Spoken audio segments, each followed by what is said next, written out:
pessoal, seja bem-vindo. Para quem não me conhece, eu sou Jamile Santos, terapeuta ocupacional e idealizadora deste canal.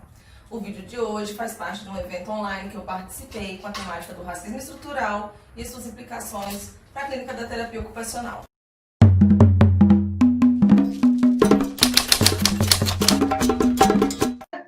Eu acabei uma residência de 2 anos na Fundação Hospitalar, do Estado de Minas Gerais. A minha prática clínica, ela se deu no primeiro ano como residente dentro de um hospital psiquiátrico e o segundo ano circulando pela rede de saúde mental de Belo Horizonte, né? De forma, com vivências menos, com um tempo menor de vivência na rede, né? Assim.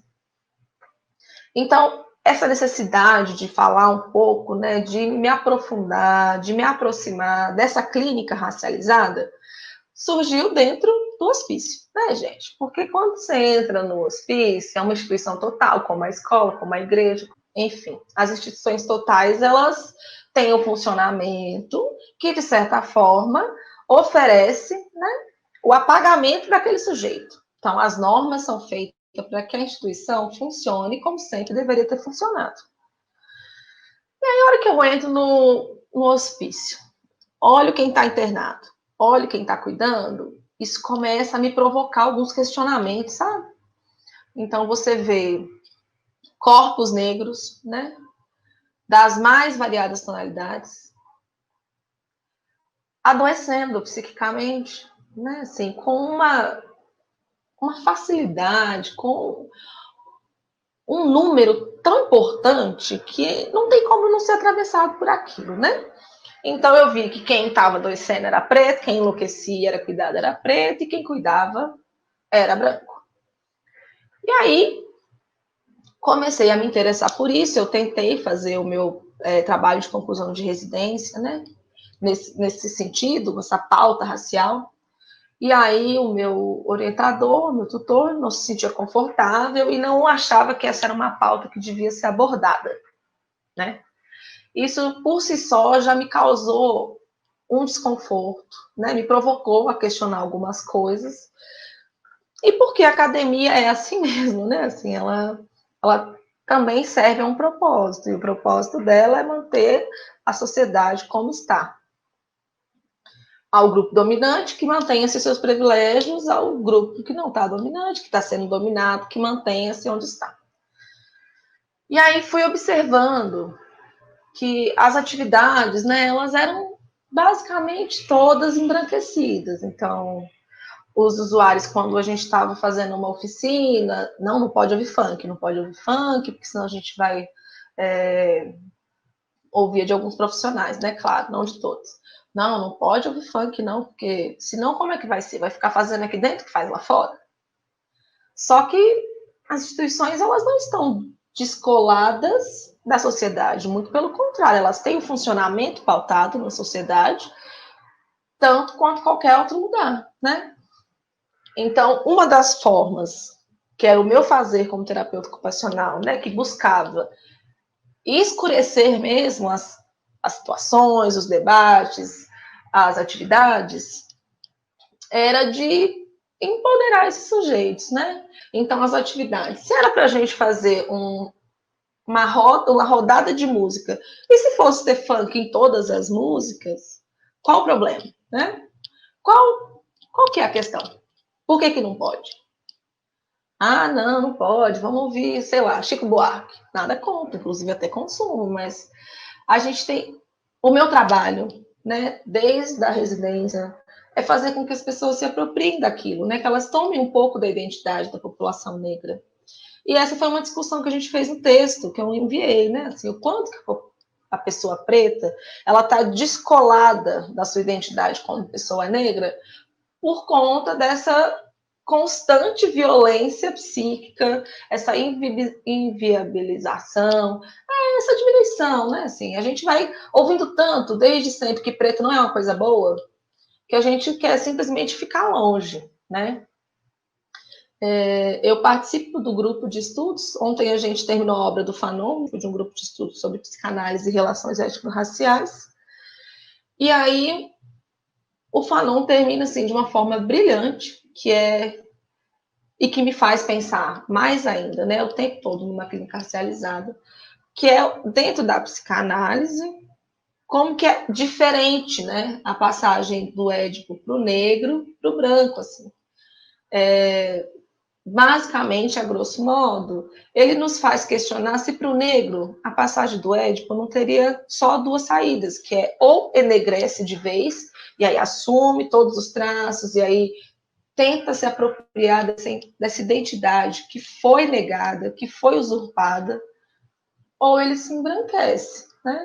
Então ele se separa dessa população, ele não se identifica, inclusive ele quer o apagamento desses sujeitos. Porque como é que ele vai ser um homem branco, né, de pele preta, se um outro sujeito de pele preta mostra para ele o tempo todo que ele não é branco? E aí eu fiquei pensando, gente, como isso é comum, né, na nossa vida, como pessoa preta, na nossa clínica, e o quanto que o nosso intuito deve ser sempre de retomar essa construção identitária, né, assim, para a população negra. Então, eu, enquanto terapeuta ocupacional, uma das formas de reafirmar a negritude é me identificando como mulher negra. Então, quando os usuários começam a relatar alguma situação, né? Ah, porque isso foi racismo, não foi racismo. O que você pode falar, doutora? Você nem é preta. Eu falo, não, eu sou uma mulher negra. Eu tenho consciência dos meus traços, da minha origem. Eu gosto de ser uma mulher negra, não tem problema nenhum.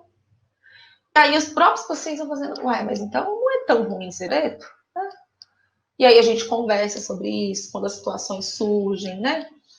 Nesse momento de pandemia não dá tanto para fazer isso, mas na saúde mental a gente tem um dos caminhos, né, para fazer uma intervenção potente é a comunicação mais fluida com o usuário, né? Então, as assembleias são uma forma de comunicação, em que os usuários vão lá, questionam a instituição, questionam as regras do serviço, e a gente sabe, né, que por mais que a gente faça uma tentativa de mudança, a população alvo da saúde mental, né, e é de onde eu falo, não posso falar de outras áreas, é a população negra, né?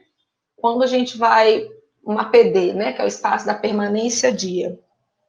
Quando você entra na PD, são poucos os corpos que não são negros, né? E esses corpos que não são negros se destacam como o belo, aquilo que é desejado, né? Faz com que os outros usuários entrem em atrito.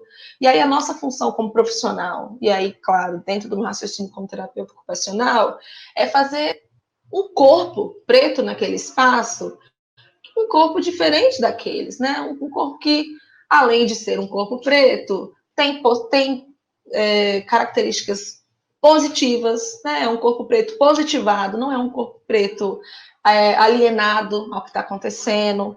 É um corpo preto que transita, né? Porque dependendo de onde eu estou, como mulher negra de pele clara, eu tenho uma passabilidade maior, então os próprios usuários conseguem identificar isso, e o quanto que é bacana de ver quando o indivíduo, né, que está sendo cuidado, ele vai, na medida em que ele vai se identificando com aquele profissional preto, o quanto que isso também não mexe com ele, né?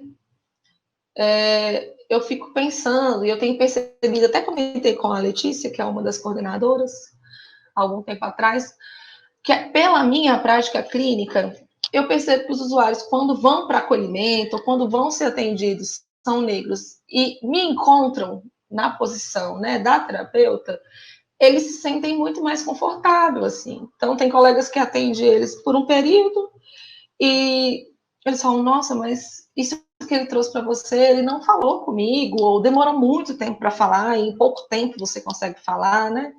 Que eu acho que parte disso que eu estou falando, sabe? De um corpo preto, que é positivado e que tem um lugar ali na equipe, né? Um lugar para além de ser mais um corpo preto adoecido, tem um lugar de fala dentro daquela equipe, né? Que a equipe ouve, que tem um raciocínio.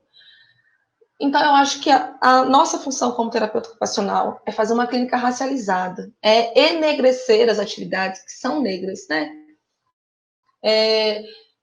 Colocar o nosso corpo para o cuidado, para além da oferta do cuidado, né? Mas também colocar o nosso corpo como um corpo positivo preto, né? Porque e quando a gente está ali, às vezes só de estar ali, eu estou no espaço da PD, eu não estou fazendo nada, estou ouvindo música com eles. Você percebe que tem um efeito, né? A sua presença tem um efeito. Então a gente tem sim que ocupar os espaços, a gente tem sim que continuar enegrecendo as coisas, e eu acredito num SUS racializado, né? E é com essa concepção de cuidado que eu trabalho. Oi, pessoal, curtiu o vídeo? Se você gostou, curte, compartilha, comenta, aperte o sininho, porque isso é muito importante para o nosso canal. De toda forma, vamos junto!